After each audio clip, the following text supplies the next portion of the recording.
Alhamdulillah hamdan katsiran thayyiban mubarakan fih. Alhamdulillah hamdan 'adada khalqihi wa rida nafsihi wa zinata 'arsyihi wa midada kalimatihi.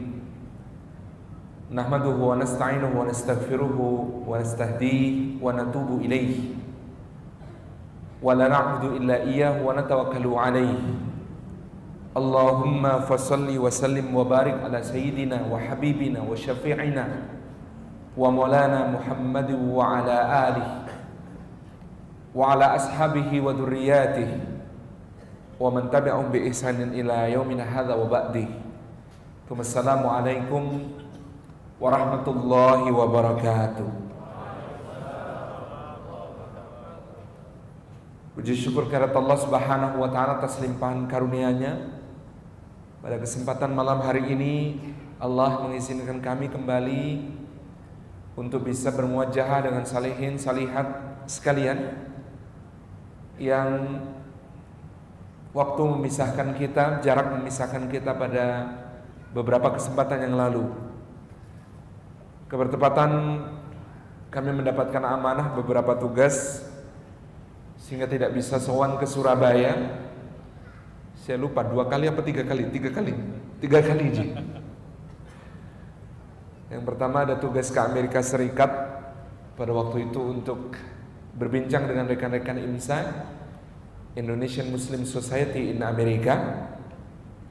Yang kedua ada tugas presentasi di Istanbul di Turki untuk kaitannya membangun kerjasama aliansi peradaban dan kebudayaan antara Indonesia dengan Turki. Dan kali ini akan kita coba rintisannya dari kota Yogyakarta dengan kota Istanbul. Kemudian yang ketiga, pekan lalu kami baru pulang untuk mengkhidmati jamaah umrah jejak Nabi. Jadi kita ini ngaji sirah nabawiyah. Kami mulai di Masjid Jogokarian sejak kira-kira 6,5 tahun yang lalu. Kemudian di tengah perjalanan ada sebagian jamaah menginginkan kalau ada kajian di tempat terjadinya peristiwa, sehingga ikhtiarnya akhirnya kemudian dikhidmahkan adanya umroh dengan tajuk umroh jejak Nabi ini. Dan sudah berjalan ini yang ke-5 dari sepakat dengan kajian majelis jejak Nabi yang kita selenggarakan bersama-sama ini. Bapak Ibu yang dirahmati Allah Subhanahu wa taala, kami mohon maaf yang sebesar-besarnya jika kemudian baru kali ini bisa sowan kembali. Alhamdulillah Allah memberikan panjang usia kepada kita. Mudah-mudahan setiap langkah yang ditempuh ke masjid kita tercinta ini, langkah karena kita dipanggil hayya 'alal falah, mari menuju al-falah, mari menuju kepada kemenangan, kesuksesan, kebahagiaan. Dan inilah salah satu tempatnya, karena dia adalah rumah Allah, karena dia adalah majelis ilmu. Mudah-mudahan setiap langkah yang kita tempuh menuju ke tempat ini, tiap tapaknya menggugurkan dosa-dosa kita, meninggikan derajat kita di sisi Allah Subhanahu wa taala, dan menjadi pemudah jalan kita semua menuju ke surganya Allah Subhanahu wa taala. Dan duduk kita semua mudah-mudahan termasuk yang disabdakan Nabi sallallahu alaihi wasallam, "Majtama'a qaumun fi baitin min buyutillah yatluna kitaballah wa yatadarasunahu bainahum illa ghasyiyatuhumur rahmah wa hafathumul malaikah wa nazalat alaihimus sakinah wa dzakarahumullahu fi man indah." Rawahu Muslim wa sahih. Mudah-mudahan duduk kita semua termasuk taman di antara taman-taman surga, tempat Allah mencurah-curahkan rahmatnya, menaungkan sayap-sayap malaikatnya, menurunkan sakinah ke dalam hati kita, dan menyebut-nyebut nama kita semua dengan bangga pada makhluk-makhluk mulia yang ada di sisinya. Bapak Ibu yang dirahmati Allah, dan duduk kita semua untuk menyebut-nyebut nama kekasih Allah Muhammad sallallahu alaihi wa alihi wa sahbihi wasallam, membaca salawat atas namanya, dan juga mengkaji hidupnya, menyusuri sirahnya, dan semoga nanti pulang dengan semangat yang tinggi untuk mengamalkan sunnahnya, maka mudah-mudahan dengan begitu kita berhak untuk disambut oleh beliau sallallahu alaihi wasallam di Al-Haud, diberi minum oleh beliau sallallahu alaihi wasallam dari telaga Al-Kautsar dengan tangan beliau yang mulia, dengan cangkir yang bagaikan bintang bercahaya, dengan minuman yang lebih lembut dari susu, lebih manis dari madu, lebih sejuk dari salju, seperti beliau gambarkan sendiri. Dengan itu tidak ada kehausan ketika semua manusia kehausan, dan mudah-mudahan kita beruntung bernaung paling depan di bawah panji-panjinya di yaumil mahsyar, dan kita beruntung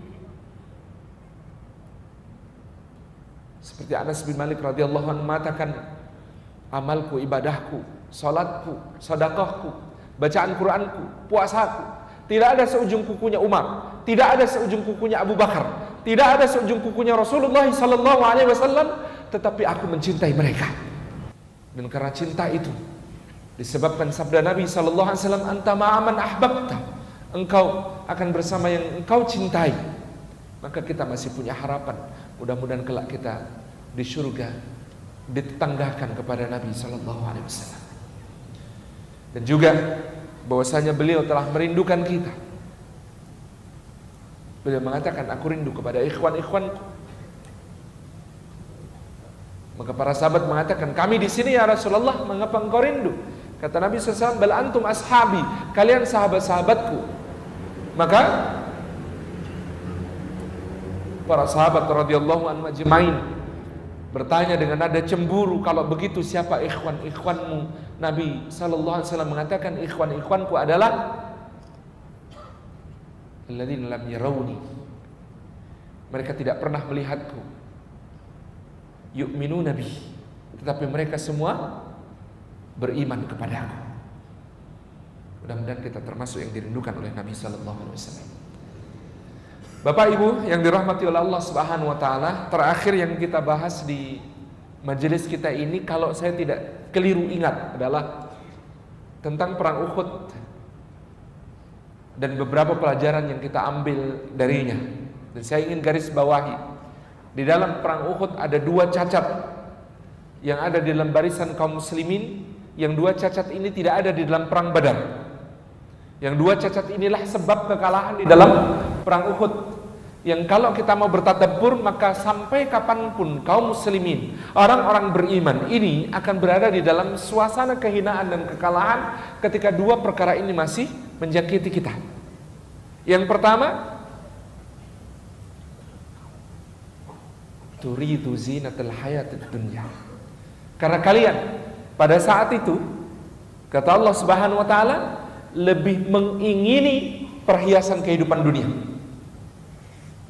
Yang menyebabkan kekalahan pertama, karena hati yang lebih dahulu condong keinginannya dalam segala hal yang dia lakukan, dalam amal-amal, dalam ketaatan-ketaatan, kalau itu dia tujukan untuk hal yang lebih menariknya adalah kepentingan-kepentingan dunia, maka ini penanda kekalahan.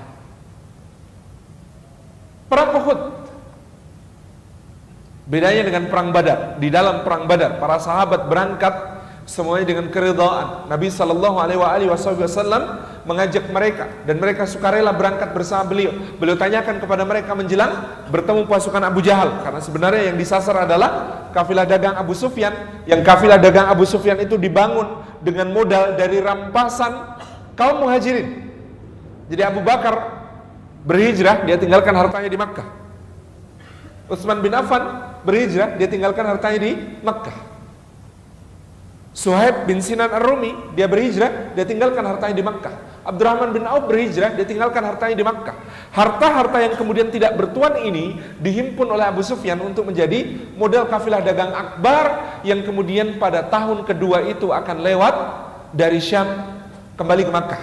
Itulah kenapa Nabi membawa para sahabat, kita cegat karena itu adalah hak kita. Yang dibawa oleh Abu Sufyan itu adalah hak kita. Ternyata Abu Sufyan berhasil meloloskan diri, justru dia berhasil mengirim pesan ke Makkah, lalu pasukannya Abu Jahal yang dihadapi oleh kaum muslimin. Ketika itu, apa yang dikatakan oleh orang-orang Muhajirin? Ya Rasulullah, maju. Apa yang dikatakan orang-orang Ansar? Ya Rasulullah, kami tidak akan bicara seperti Bani Israel yang berkata kepada Musa, idhab anta wa rabbuka faqatila inna hauna qa'idun. Silahkan kamu berangkat wahai Musa berdua bersama Tuhanmu, berperanglah kalian berdua, kami duduk-duduk menunggu di sini, menunggu hasilnya saja. Ini yang dikatakan Bani Israel kepada Musa alaihissalam ketika mereka diperintahkan untuk berperang. Tapi apa yang dikatakan Ansar, ya Rasulullah, kami ini adalah orang-orang yang terkenal tabah di dalam kesulitan dan pemberani di dalam peperangan. Maka semoga Allah menunjukkan kepadamu hal yang membuatmu ridha, membuatmu puas, membuatmu senang dari kami di dalam peristiwa ini. Majulah ya Rasulullah. Kalau engkau maju sekalipun sampai ke laut dan engkau terjun ke dalamnya, maka kami akan ikut bersamamu. Kami akan selalu bersamamu.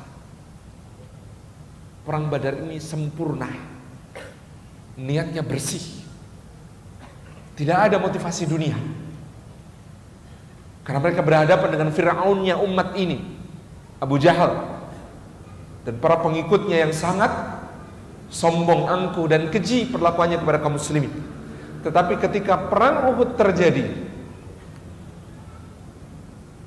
tahun ketiga dari hijrah Nabi sallallahu alaihi wasallam, maka pasukan Quraisy yang datang dipimpin oleh Abu Sufyan dengan peralatan tempur yang sangat lengkap, dengan barang-barang berharga yang mereka bawa, dengan kuda, unta, pedang-pedang terbaik, tameng-tameng terbagus, baju besi pilihan. Begitu berkilauan pasukan Makkah itu datang.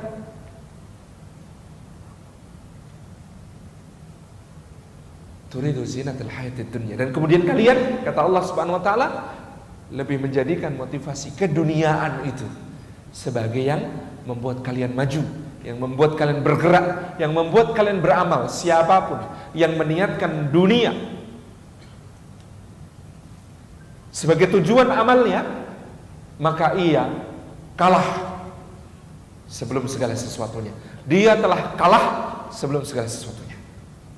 Nah, kita bisa melihat sendiri ketika kemudian Quraisy terpukul mundur di awal perang Uhud, pasukan kaum muslimin berebutan mengumpulkan harta rampasan perang. Pasukan yang ada di atas bukit di Jabal Rumah, 70 pemanah yang diperintahkan Nabi untuk menjadi backup, yang tidak boleh turun apapun yang terjadi, tidak boleh turun sebelum diperintahkan sendiri oleh Nabi. Kemudian mengatakan kepada kawan-kawannya, kalau kita tidak turun sekarang kita tidak kebagian. Kalau kita tidak turun sekarang, tidak dapat. Pertama, turidu zinatul hayatid dunya. Kalian lebih menginginkan dunia. Kalau sudah hatinya menginginkan dunia, apa yang akan terjadi berikutnya? Dalam soal disiplin bubar. Maka sebab kedua kekalahan perang Uhud yang paling mendasar adalah bermaksiat, mendurhakai perintah Nabi sallallahu alaihi wasallam, mendurhakai Allah dan Rasulnya. Tapi ini sebenarnya berkelindan. Sebenarnya sebabnya satu. Al-Imam Ibnu Qayyim Al-Jauziyah mengatakan, mana yang lebih dulu? Mana yang lebih dulu? Maksiat hati atau maksiat anggota badan? Secara umum kata beliau, maksiat hati terlebih dahulu, baru kemudian maksiat anggota badan. Kalau hati sudah tidak takut kepada Allah, maka kemudian anggota badan akan mengajak kita, menarik kita kepada perkara-perkara yang dimurkai oleh Allah. Ringan untuk berbuat yang dimurkai Allah. Kenapa? Karena dia didahului oleh maksiat hati yang sudah tidak lagi takut kepada Allah.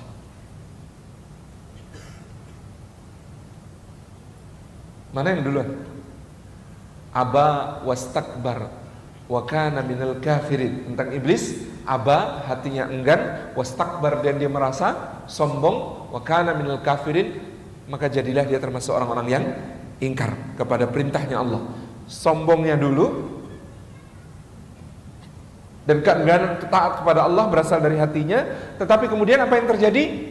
Ketika diperintahkan bersujud kepada Adam, dan itu adalah perintahnya Allah, bukan perintahnya Adam. Itu adalah perintahnya Allah, bukan perintahnya Adam. Dia mengatakan, ana khairum minhu, saya lebih baik daripada dia. Jadi maksiat hati terlebih dahulu. Seperti pasukan tadi, turidu zinatul hayatid dunya, menginginkan kehidupan dunia terlebih dahulu, menginginkan perhiasan dunia terlebih dahulu. Apa yang terjadi kemudian? Pada ekspresi zahirnya terjadi kemaksiatan. Pada ekspresi zahirnya terjadi ketidaktaatan kepada Allah Subhanahu wa taala. Karena didahului oleh hati. Maka inilah kenapa di dalam din Islam penting sekali untuk kemudian kita ini senantiasa merawat hati. Kita ini merawat wajah, pakai pelembab, pakai pemutih, pakai pengencang gitu ya, anti aging, biar awet muda. Jerawat diterapi, sembuhkan. Kenapa? Ini pusat di mana orang melihat kita, yang pertama dia lihat adalah wajah kita. Maka apakah kita tidak tertarik juga untuk menampilkan yang paling cantik, paling ganteng dari yang selalu dilihat oleh Allah Subhanahu wa taala? Dan yang dilihat oleh Allah Subhanahu wa taala adalah hati kita.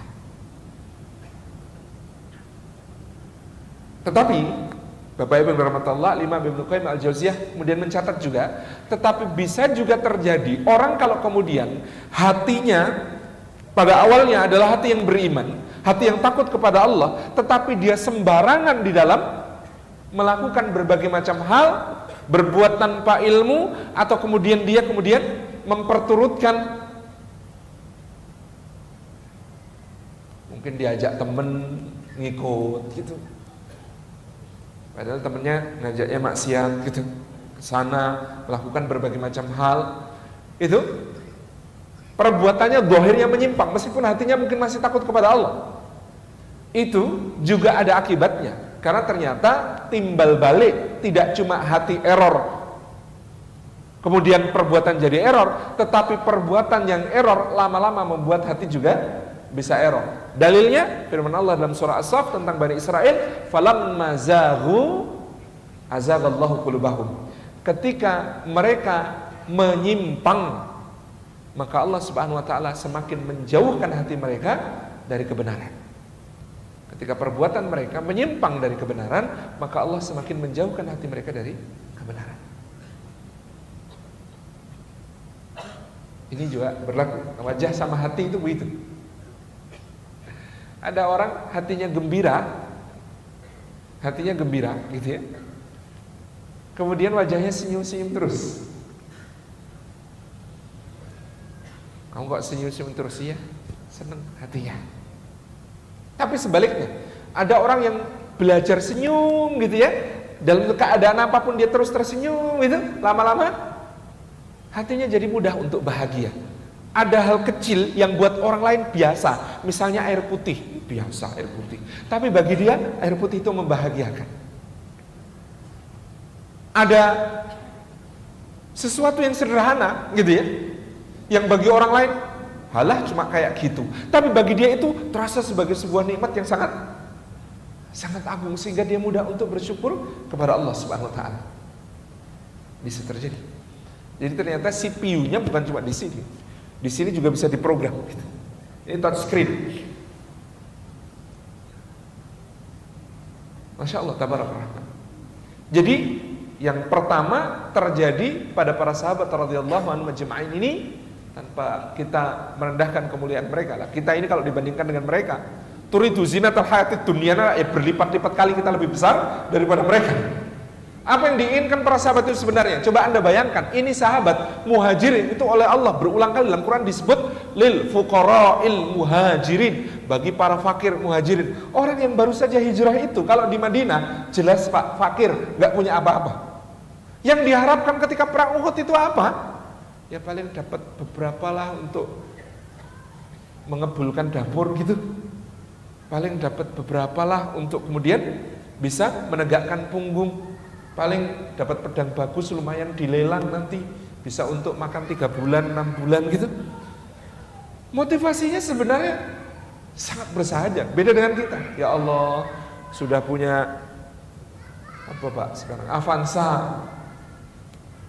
Pengennya carry. Kebalik ya. Pengennya Alphard. Adanya APV padahal Alphard palsu gitu kan, misalnya begitu. Rasanya itu padahal Masya Allah ya, dunia itu kalau diperturutkan mau sejauh apa Pak. Coba penjenengan nanti bikin apa namanya, penelitian yang mudah-mudah, survei observasi penghuni mobil Mercy dengan penghuni Suzuki Carry tadi, yang Pajero panas jobon jeruk. Gitu. Saya kok berani menduga bahwa jumlah penghuni Suzuki Carry yang tertawa-tawa saling menggoda, kabruk-kabrukan, lempar-lemparan sambil seneng-seneng itu jauh lebih besar daripada penghuni Mercy. Kadang-kadang penghuni Mercy itu sapu tangannya sutra, tapi dipakai untuk ngelap air mata sepanjang jalan itu. Kalau coba nanti kalau ada sesi-sesi konseling pernikahan itu yang konsultasi kebanyakan yang naiknya Carry apa Mercy? Masya Allah. Maka kita ini kalau sama dunia enteng-entengan saja gitu ya.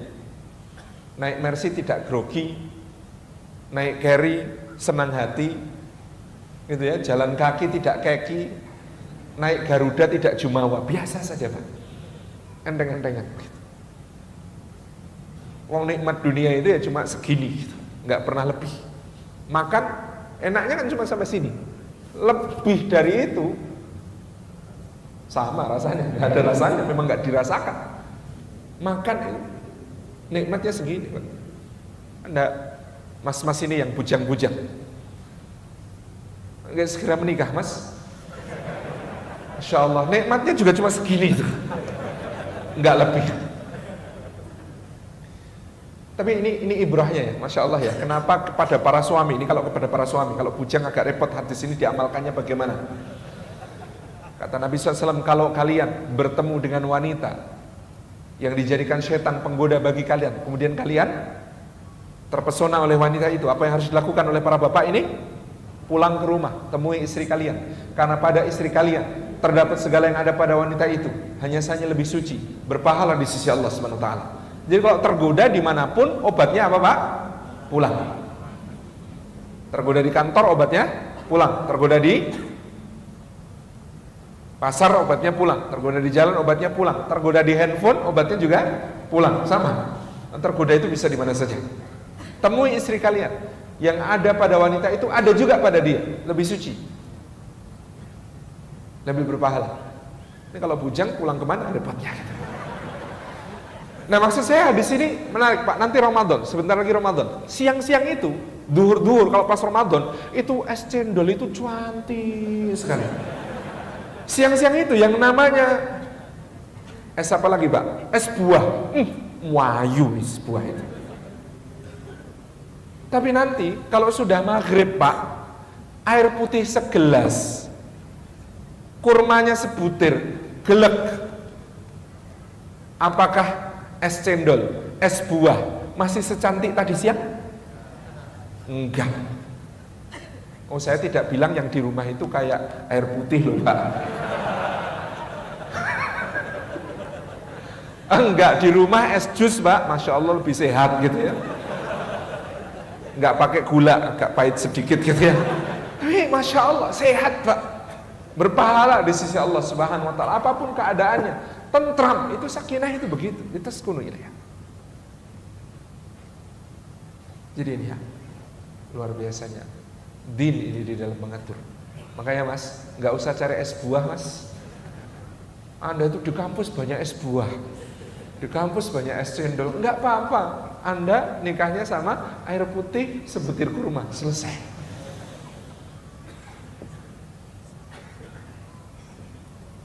Karena kurmanya ajwah, jadi lebih mahal dari es buah manapun. Lawang sekilo 400.000.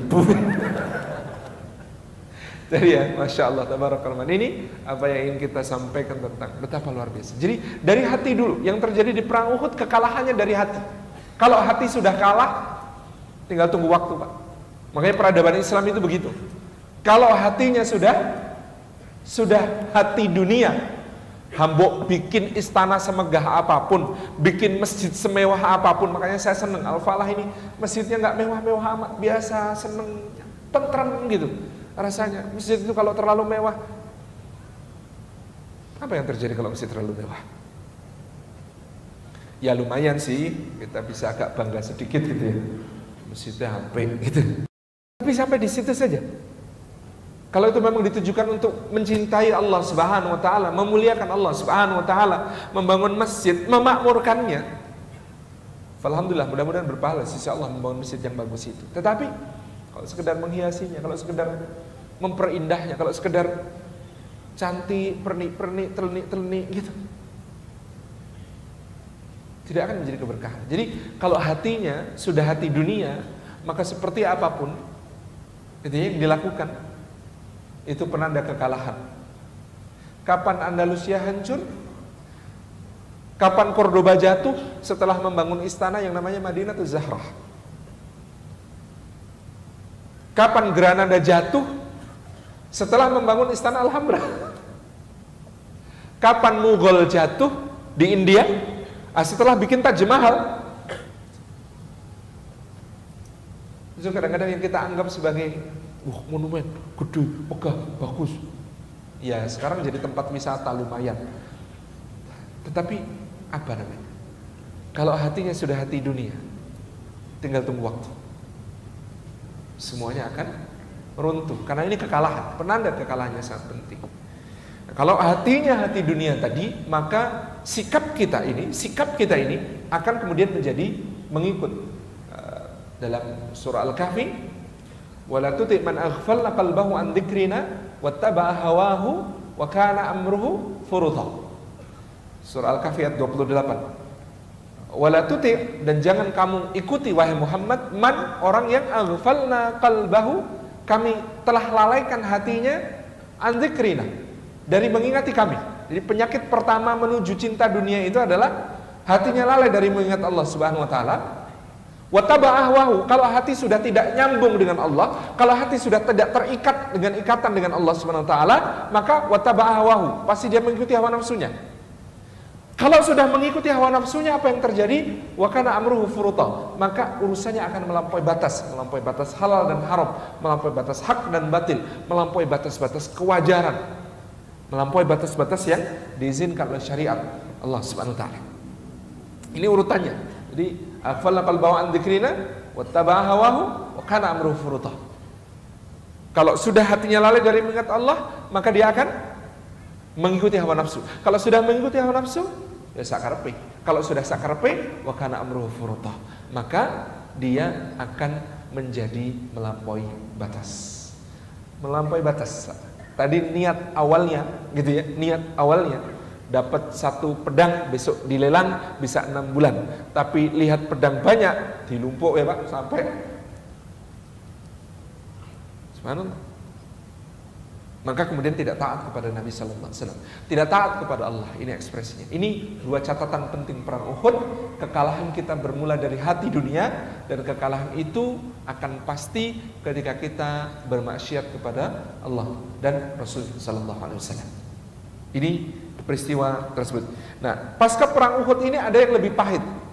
Pasca perang Uhud ini ada yang lebih pahit, yaitu kaum muslimin yang semula sudah mendapatkan simpati sangat luas, simpati itu kemudian ternyata runtuh. Tetapi ini memang Allah liyamizal khabitha minat thayyib, untuk memisahkan mana yang tulus sejati, beriman dengan kefahaman, dengan ilmu, dengan yang elu-elu, dengan yang ikut-ikutan saja.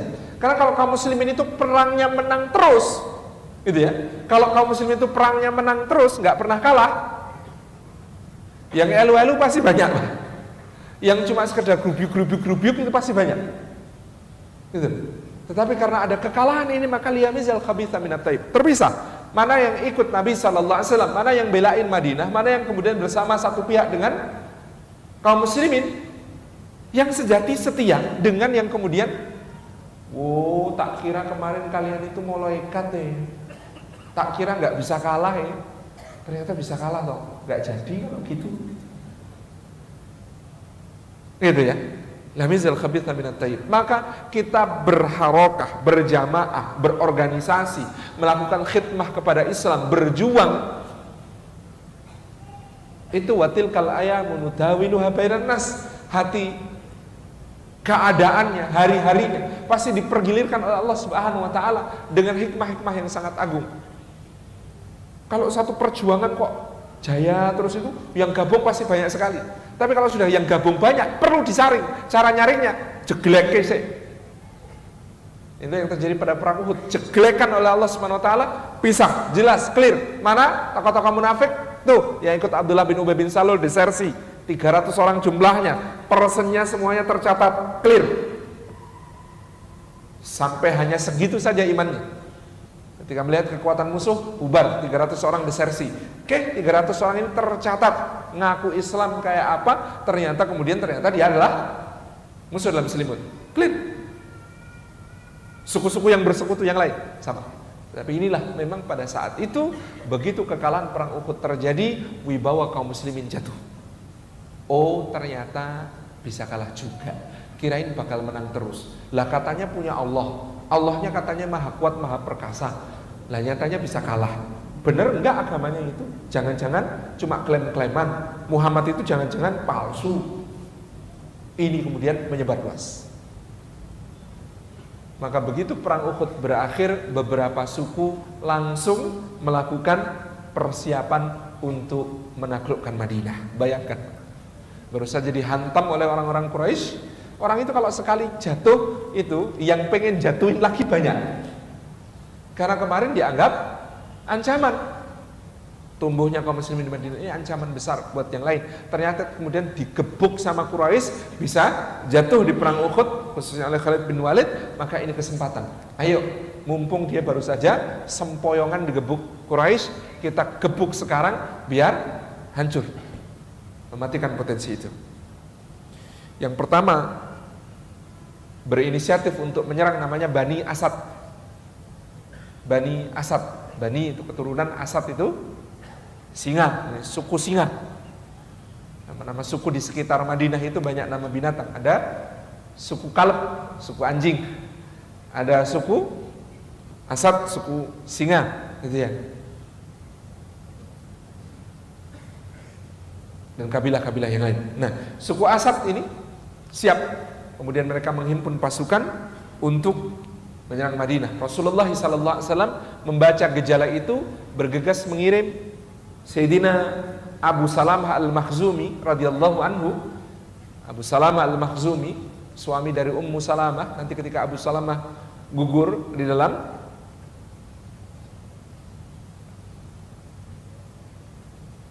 kalau tidak salah peperangan Khandaq, kemudian Ummu Salamah radhiyallahu anha dinikahi oleh Nabi SAW menjadi Ummul Mukminin. Nah, Abu Salamah berangkat bersama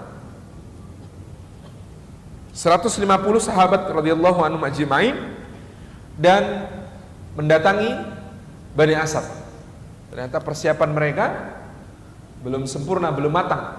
Digempur oleh Abu Salamah dan 150 pasukan kaum muslimin ini, mereka langsung bertekuk lutut. Maka ancaman Bani Asad langsung dipadamkan.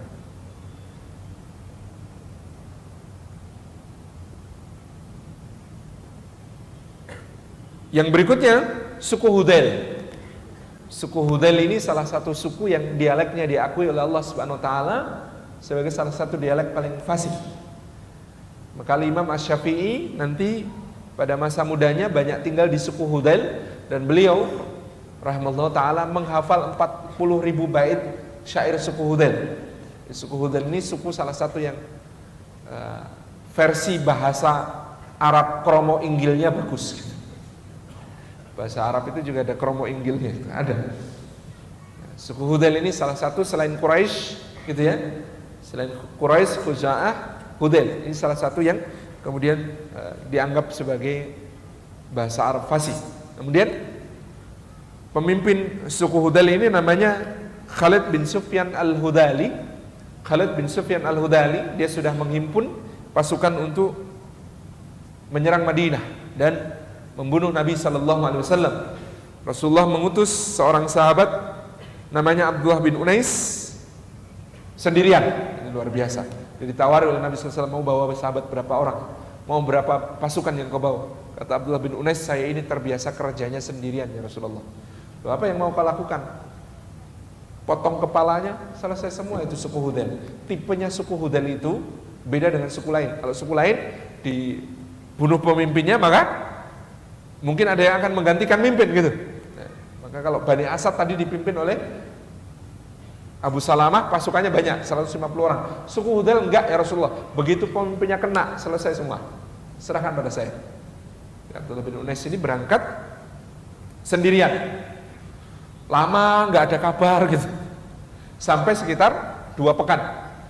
Nah, baru kemudian dia muncul di Madinah. Apa yang dia bawa? Nenteng kepalanya Khalid bin Sufyan al-Udali menghadap Nabi SAW. Selesai ya Rasulullah. Tamam, gitu dia. Selesai. Suku Hudal sudah tidak lagi jadi ancaman. Lawang kepala pemimpinnya saya tunjukkan kepada mereka. Terus mereka kemudian mengatakan, oke, selesai, kata mereka. Selesai. Suku Hudal ini banyak penyairnya, masyarakatnya melodramatis gitu. Jadi begitu pemimpinnya mati, kata mereka, rampuh, mati kita. Selesai. Suku Hudal selesai ancamannya. Kemudian terjadilah peristiwa berikutnya yang sangat pahit, namanya adalah tragedi Ar-Raji, dan kemudian disusul oleh peristiwa yang jauh lebih pahit lagi, namanya adalah tragedi Bi'r Ma'unah. Yang pertama, tragedi sumur Bi'rur Raji. Sumur Bi'rur Raji ini adalah satu sumur yang terdapat di daerah yang diapit oleh suku-suku yang sangat memusuhi Islam. Kisahnya pada bulan Safar tahun ke-4 Hijriah, ada seorang dari suku Adhal dan suku Qarah datang kepada Nabi SAW menyatakan bahwa di antara kaumnya ada beberapa orang yang telah masuk Islam, maka mereka minta dikirim beberapa orang untuk menjadi muallim, menjadi guru-guru yang akan mengajari mereka bacaan Al-Quran, mengajari mereka tentang Islam. Maka Nabi SAW mengirim Marsad bin Abil Marsad Al-Ghanawi sebagai pemimpin rombongan berjumlah 6 orang. Ini semuanya adalah para qurra, semuanya adalah para huffaz, semuanya adalah para penghafal Quran yang terbaik di Madinah. Berangkat Marsad bin Abil Marsad Al-Ghanawi bersama ke-5 sahabatnya, dan ternyata utusan dari Adal dan Qarah ini memang niatnya jelek.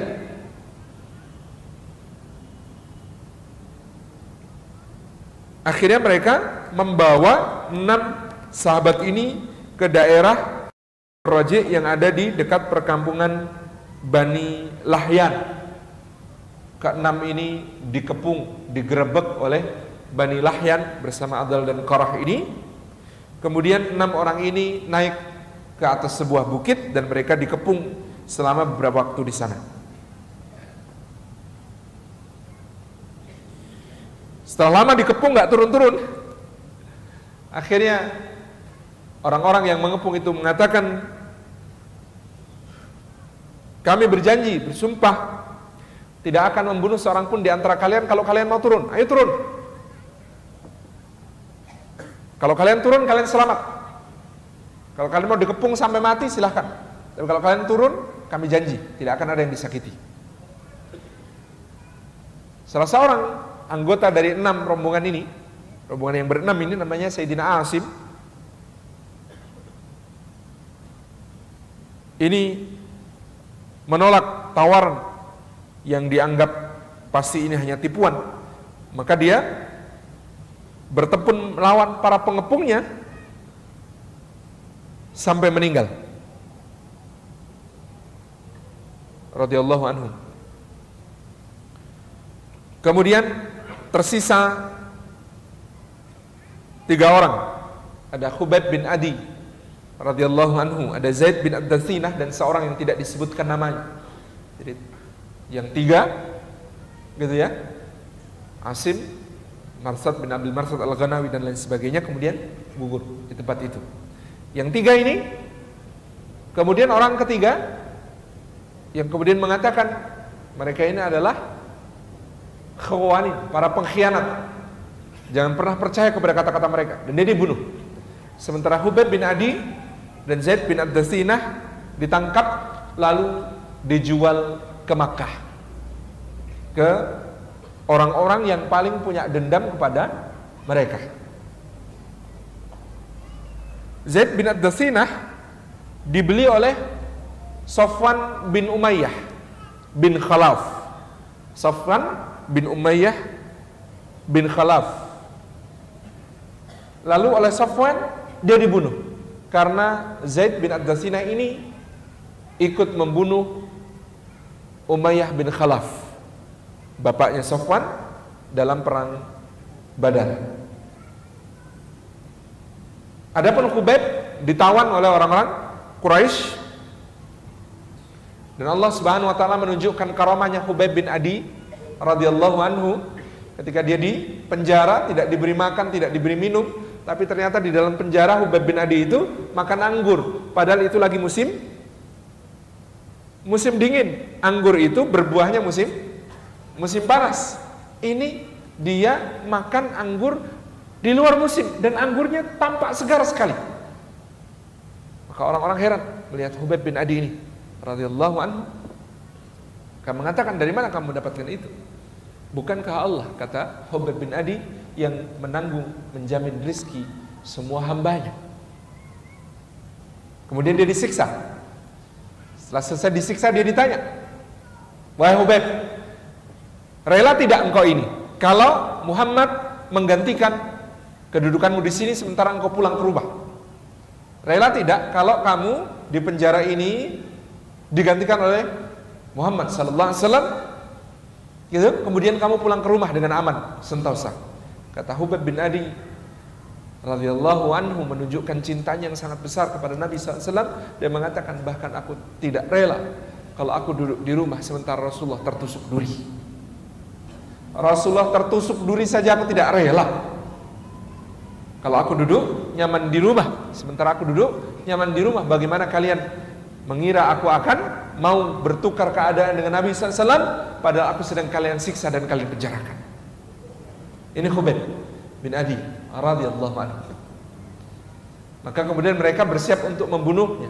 Ada permintaan terakhir, kata mereka kepada Khubayb bin Adi, aku mau salat. Kemudian Khubayb melaksanakan salat 2 rakaat yang sangat baik. Kata Khubayb bin Adi radhiyallahu anhu, seandainya bukan karena kalian akan menganggapku takut mati, pasti akan kuperpanjang dan kuperbanyak salatku.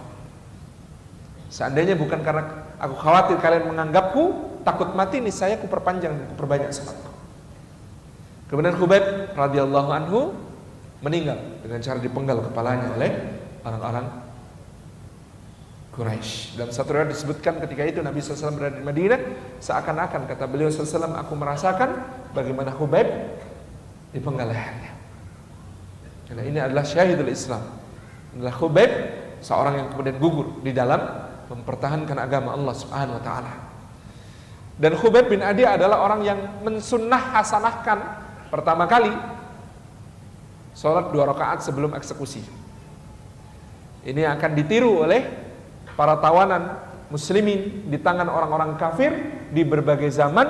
Mereka selalu mengajukan permintaan sebelum mereka digantungkah, ditembakkah, dipenggalkah, dieksekusi apapun juga, mereka meminta izin untuk salat 2 rakaat. Permintaan terakhir mereka adalah salat 2 rakaat. Ini adalah sebuah sunnah hasanah. Man sanna fil islami sunnatan hasanatan falahu ajruha wa ajru man amila biha ila yaumil qiyamah. Dia mensunnahkan satu sunnah kebaikan di dalam Islam, yaitu salat 2 rakaat sebelum dieksekusi oleh musuh-musuh Allah Subhanahu wa taala, maka menjadi sunnah kebaikan sampai akhir zaman. Kalau ada di antara kaum muslimin ditawan oleh musuh, ditawan oleh para penjahat, ditawan oleh orang-orang yang memusuhi kebenaran, kemudian akan dieksekusi, maka disunnahkan jika memungkinkan untuk minta waktu untuk salat 2 rakaat sebelum eksekusi. Ini adalah sunnah hasanah yang ditegakkan oleh Sayyidina Khubayb bin Adi radhiyallahu anhu. Kemudian orang-orang Quraisy mengirimkan satu pasukan untuk mengambil jasad Sayyidina Asim yang ada di bukit, yang gugur di bukit, karena mereka belum puas kalau belum bisa merusak jasadnya Asim yang dianggap telah membunuh banyak tokoh Quraisy dalam perang Badar. Mereka mau ambil jasadnya untuk dirusak, untuk memuaskan dendam mereka, untuk memuaskan hati mereka. Maka mereka menuju bukit pasukan ini. Ternyata Allah menunjukkan satu lagi karamah dari seorang qari, seorang hafid yang telah gugur ini. Jasad Sayyidina Asim ini dilindungi oleh sekawanan lebah yang sangat banyak. Setiap kali ada yang mau mendekat untuk menyentuh jasadnya, lebah-lebah itu menyerang siapapun yang berani mendekat. Sehingga jasad Sayyidina Asim ini terjaga keadaannya sampai kemudian diurus oleh kaum muslimin yang datang kemudian, dan mereka menemukan jasad Sayyidina Asim yang utuh, lukanya masih tetap basah gitu ya. Inilah orang yang syahid fi sabilillah. Pada bulan yang sama, setelah tragedi Bi'rur Raji', sumur Ar-Raji' ini, terjadi tragedi berikutnya yang disebut sebagai Bi'r Ma'unah. Tragedi sumur Ma'unah. Ini mungkin ada yang bertanya, kok dari tadi nama tragedinya sumur? Di kalangan masyarakat gurun pasir, kira-kira perkampungan itu letaknya di mana? Apa sih dekat sumur? Cari mata air, baru di situ pasti akan ada kampung gitu. Kalau di tengah padang pasir nggak ada sumur, nggak ada mata airnya, bikin kampung gitu nggak bisa gitu. Orang selalu perlu air, sehingga perkampungan-perkampungan ini terletak di dalam sumur-sumur. Makanya kalau penjaringan ihram dari Madinah itu nama tempatnya aslinya Dzul Hulaifah. Tapi ketika menjadi pemukiman disebut sebagai Bi'r Ali atau Abyar Ali, karena pada masa Sayyidina Ali bin Abi Thalib, karena adanya mata air kecil di situ, beliau perintahkan untuk digali, diperluas menjadi satu tempat yang memungkinkan untuk mengambil miqat secara makani dengan sangat leluasa. Disediakan berbagai macam fasilitas untuk mandi ihram, untuk berwudu, untuk kemudian mengambil niat ihram, salat di situ, kemudian baru menunaikan umroh atau haji menuju ke Makkah Al-Mukarramah. Ini nama asli tempatnya adalah Dzul Hulaifah, tapi kemudian karena mata air berkembang. Nah, Bi'r Ma'unah ini juga sebuah mata air sumur yang kemudian di dekatnya ada sebuah perkampungan. Ada seorang tokoh, Abu Bara Amir bin Malik, dari Najd.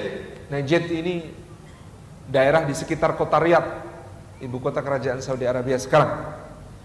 Jadi Raja Salman itu orang Najd aslinya.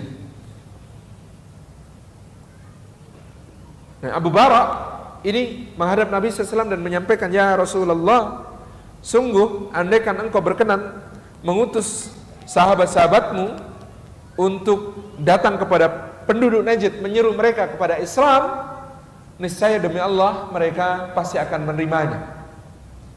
Maka kirimkanlah sahabat-sahabatmu untuk mendakwai penduduk Najd, dan penduduk Najd ini jumlahnya besar. Penduduk Najd itu jumlahnya banyak. Najd ini terkenal daerah subur. Jadi kalau kita baca di bagian awal Sirah Ibnu Hisham, disebutkan pada saat itu sepertiga kebutuhan biji-bijian. Biji-bijian itu ada gandum, jelai-jelaian yang dipakai makanan pokok, syair yang dipakai untuk membuat roti. Sepertiga kebutuhan biji-bijian dari daerah Yaman di selatan sampai daerah perbatasan dengan Syam di utara, ini disuplai oleh Najd dan Yamamah. Sangat makmur daerahnya untuk bertanam biji-bijian. Kalau sekarang kita bisa kenal, ada daerah namanya Al-Qasim, provinsi Al-Qasim di Saudi Arabia, ada provinsi Riyadh gitu ya. Ini daerah-daerah yang provinsi Unaizah, daerah-daerah yang sangat-sangat subur gitu ya. Kurmanya bagus-bagus gitu ya, biji-bijian yang di sana kualitasnya bagus-bagus. Ini dulu telah mencukupi sepertiga jazirah Arab pada masa itu. Nanti ada seorang tokoh dari Yamamah, dari Bani Hanifah, namanya Thumamah bin Utsal al-Hanafi. Thumamah bin Utsal al-Hanafi ini masuk Islam setelah perjanjian Hudaybiyah tahun ke-7 Hijriah. Dia masuk Islam, mengumumkan keislamannya di Mekah, kemudian digebukin sama orang-orang Quraisy.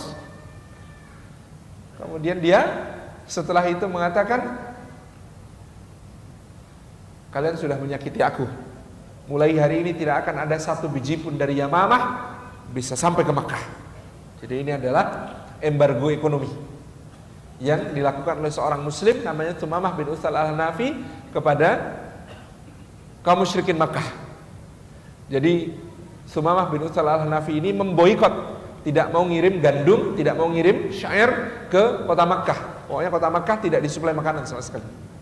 sampai paceklik berat melanda kota Makkah pada tahun ke-8, tahun ke-8, sehingga Abu Sufyan bin Harb itu sampai ke darang-darang pergi ke Madinah memohon kepada Nabi SAW agar embargo ekonomi Yamamah ini dibatalkan.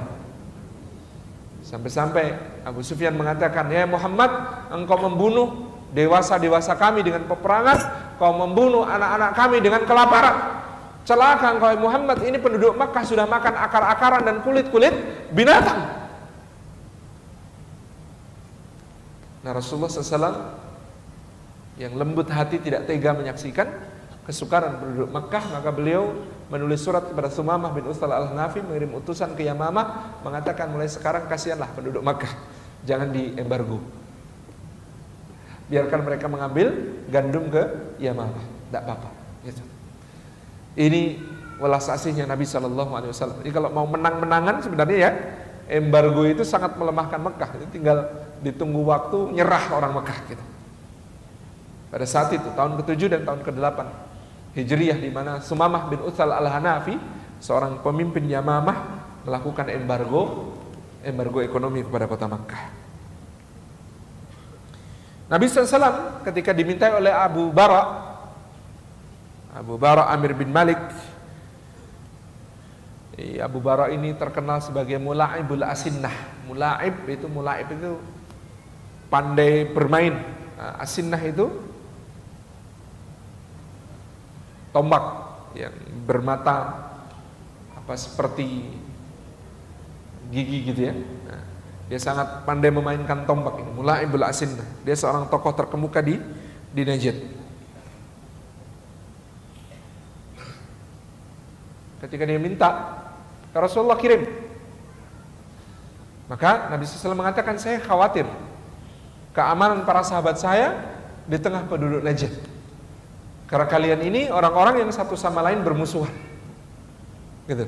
Karena kalian ini satu sama lain bermusuhan, tidak bisa ditebak keberpihakannya kemana dan sebagainya. Nanti kalau ada apa-apa bagaimana? Kata Abu Bara, saya penjamin keselamatan mereka semua. Saya penjamin keamanan semua sahabat yang kau utus ke sana. Karena berulang kali Abu Bara Amir bin Malik ini kemudian mengatakan saya jamin.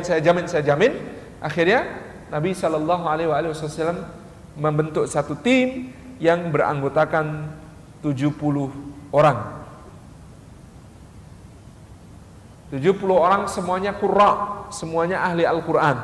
70 orang semuanya huffaz, semuanya adalah para penghafal Al-Quran. Semuanya adalah muallim, semuanya adalah guru-guru yang sangat mumpuni. 70 orang ini dipimpin oleh Al-Mungdir bin Amr dari Bani Sa'idah. Bani Sa'idah ini salah satu cabang dari suku Khazraj, suku asli Madinah, yang kemudian Al-Mungdir bin Amr ini nama ini memang penting, gelar itu memang penting, akan menunjukkan doa dan apa yang kemudian sering terjadi sesuai dengan namanya. Al-Mungdir bin Amr ini digelari orang Al-Mu'naq liyamut, orang yang selak kepengen mati syahid.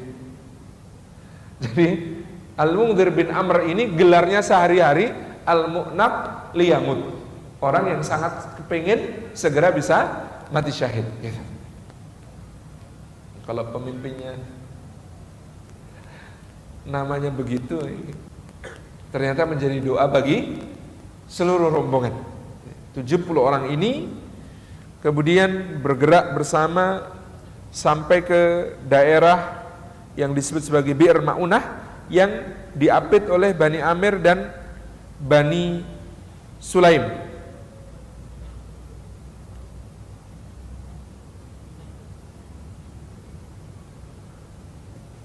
Jadi 70 orang ini memang tidak hanya menuju ke tempat yang dituju, yaitu ke Najd, tapi sepanjang jalan mereka juga berdakwah.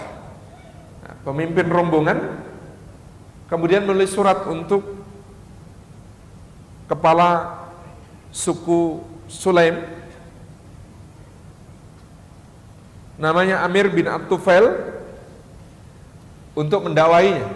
Yang diutus adalah Haram bin Milhan. Haram bin Milhan ini adalah saudara dari Ummu Sulaim radhiyallahu anha. Jadi ini adalah pamannya Anas bin Malik. Haram bin Milhan ini diutus untuk menyampaikan surat kepada Amr bin At-Tufail. Ternyata surat diulungkan, dibalas dengan khanjar, ditikamkan ke perut.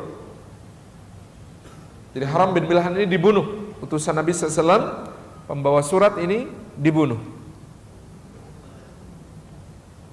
Kemudian Amr bin Tufail mengajak Bani Sulaim, Usayyah, Ri'il, Zakwan, dan kemudian mereka bersama-sama mengepung 70 sahabat radhiyallahu anhum ajma'in, lalu membunuh mereka semuanya tanpa kecuali.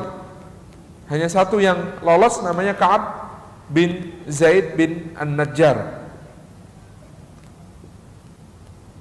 Ka'ab bin Zaid bin An-Najjar ini bisa selamat karena beliau radhiyallahu anhu memasang sebuah tombak di bajunya, pura-pura tertusuk, kemudian menggeletak, dikira sudah mati.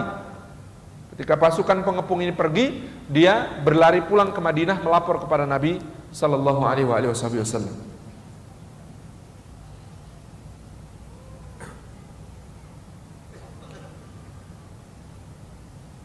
Amr bin Umayyah Ad-Dhamri dan Al-Mundhir bin Uqbah bin Amir, ini dua gembala dari suku Dhamrah, sedang menggembalakan ternak mereka di padang gembalaan, kemudian melihat ada burung bangkai berputar-putar di satu tempat.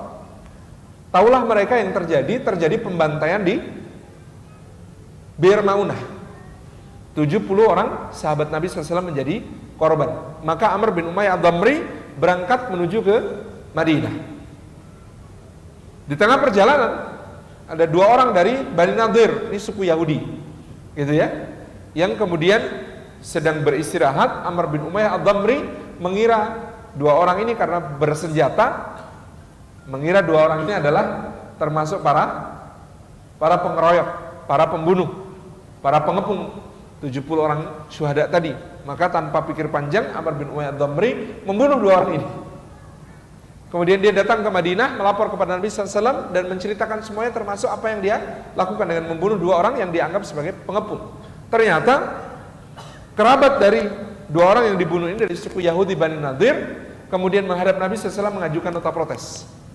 Kok ada dua orang kami dibunuh oleh orang, dan itu adalah Amr bin Umayyah Ad-Dhamri radhiyallahu anhu. Nabi SAW kemudian mengumpulkan para sahabat dan membayarkan diatnya. Tapi diat ini rupanya tidak menyelesaikan dendam. Yahudi Bani Nadir ini kemudian melakukan makar besar untuk menyerang Madinah. Mereka Bani Nadir ini sabab itu apa? Kalau Madinah itu Surabaya, perkampungan Bani Nadir itu Sidoarjo pojok gitu. Dan kemudian mereka sudah bersiap untuk menyerang kota Madinah. Ini Yahudi Bani Nadir. Dan kasak kusuk terjadi sehingga Rasulullah SAW memerlukan datang ke tempat perkampungan Yahudi Bani Nadir ini. Beliau duduk menunggu pemimpinnya, gitu ya. Beliau duduk menunggu pemimpinnya, tapi ternyata orang-orang Yahudi Bani Nadir, pemimpinnya namanya Huyai bin Akhtab. Huyai bin Akhtab ini sudah memerintahkan agar ketika Rasulullah datang di situ, beliau dibunuh. Ternyata cara membunuhnya, duduknya Rasulullah itu di sebuah kursi bermeja yang kemudian dekat dengan dinding tinggi. Di dinding tinggi orang sudah naik ke atas bawa gotong-gotong batu besar untuk ditimpakan kepada Nabi SAW. Tapi Jibril alaihissalam memberitahu Rasulullah SAW rencana itu, sehingga beliau pulang tanpa berkata apa-apa, gitu ya. Ketika batunya masih dinaikkan ke atas, beliau pulang, gitu ya. Jadi sampai di atas, wah mana? Lah mau dijatuhin ya sudah nggak ada, gitu. Sehingga kemudian pengkhianatan Huyai bin Akhtab dan Bani Nadir ini membuat Rasulullah SAW menjatuhkan hukuman sesuai perjanjian yang disebut sebagai Sahifatul Madinah.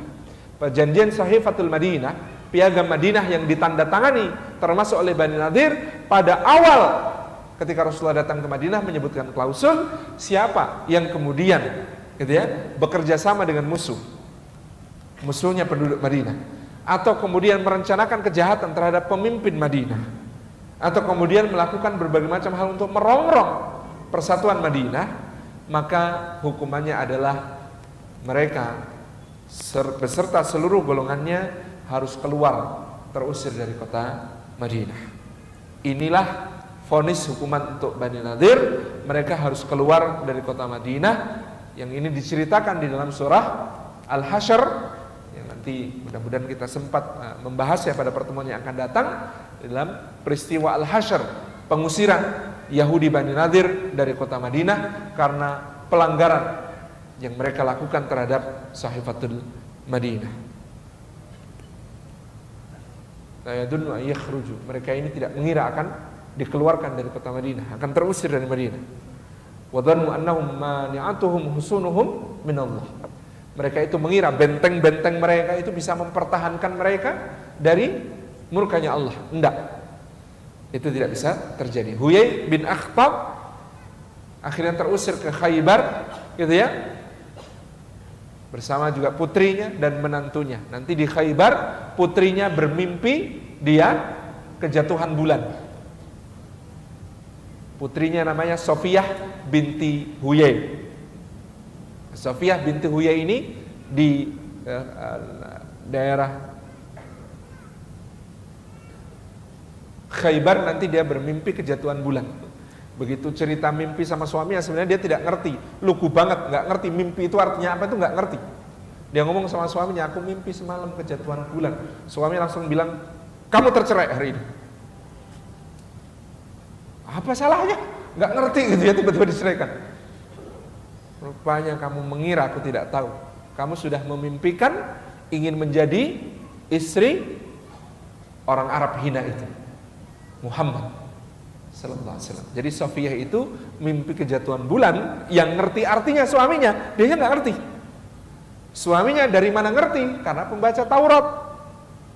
Di dalam Taurat Rasulullah SAW salah satu penanda yang dimunculkan tentang beliau adalah bulan.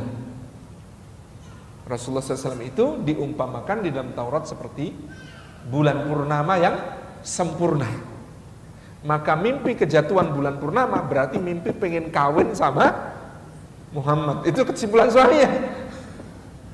Dan Allah mengabulkan sehingga Sofiyah binti Huyai bin Akhtab yang bapaknya adalah musuh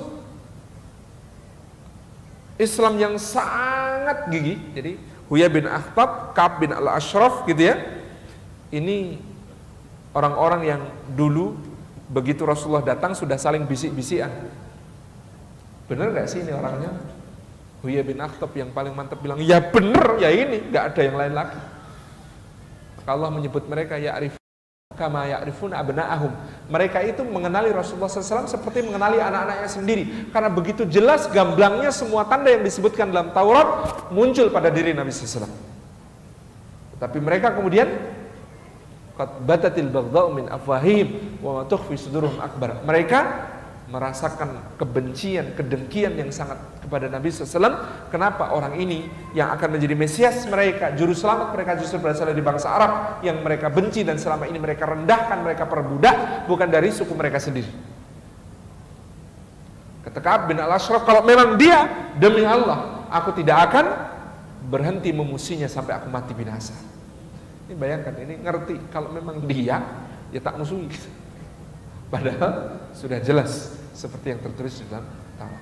Safiyah radhiyallahu anha adalah istri Nabi sallallahu alaihi wasallam nantinya dari kalangan ahli kitab. Dari sukunya Bani Nadir, dia pernah diejek oleh istri Rasulullah yang lain, "Weh, gadis Yahudi," gitu. Itu sedih sekali. Safiyah dibilang sama istri-istri Nabi yang lain disebut sebagai gadis Yahudi. Kemudian dia menghadap kepada Nabi SAW mengatakan, "Ya Rasulullah, orang-orang itu mengejekku sebagai gadis Yahudi."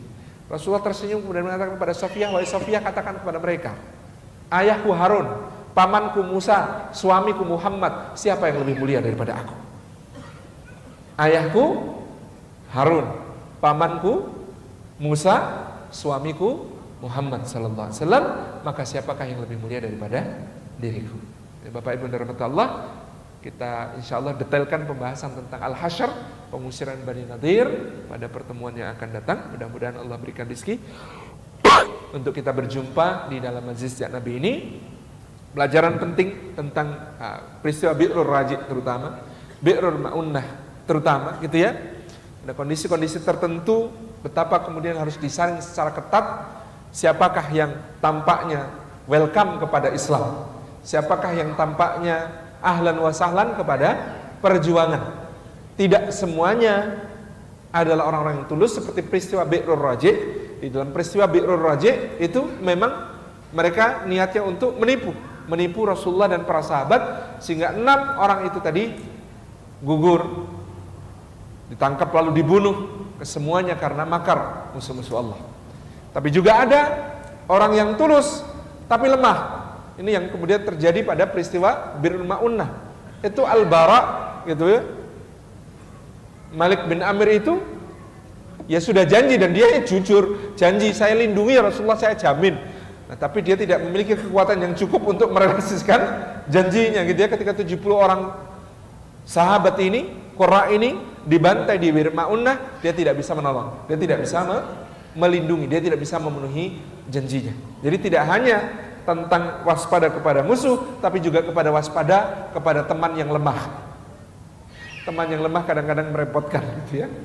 Seperti yang ada pada diri Al-Bara gitu ya. Al-Bara, Abul Bara, Malik bin Amir An-Najdi yang tadi kita ceritakan, mengundang para qurra ini datang ke Najd, tapi ternyata dia yang semula memberi bantuan jaminan keamanan tidak bisa merealisasikan janjinya. Pasca peristiwa Bi'rul Raji' dan Bi'rul Ma'unnah, salah satu riwayat menyebut Nabi SAW melakukan kunut nazilah. Dan setiap selesai sholat fardu, pada i'tidal terakhir sholat fardu, beliau mengangkat tangan dan mendoakan kehancuran untuk suku-suku yang telah berkhianat kepada Nabi Sallallahu Alaihi Wasallam dan yang melakukan makar keji pembunuhan kepada para sahabat beliau radhiyallahu anhum ajmain. Ini menunjukkan ada tasyri', pensyariatan kunut nazilah pada sholat fardu ketika kemudian terjadi bencana, pengkhianatan dan kekejian, kejahatan luar biasa kepada kaum muslimin.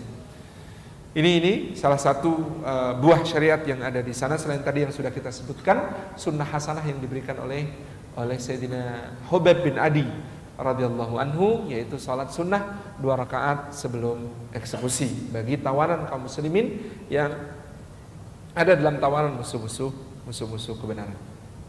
Bapak Ibu yang dirahmati Allah, ini yang dapat kita sampaikan pada hari ini. Alhamdulillahirabbil alamin.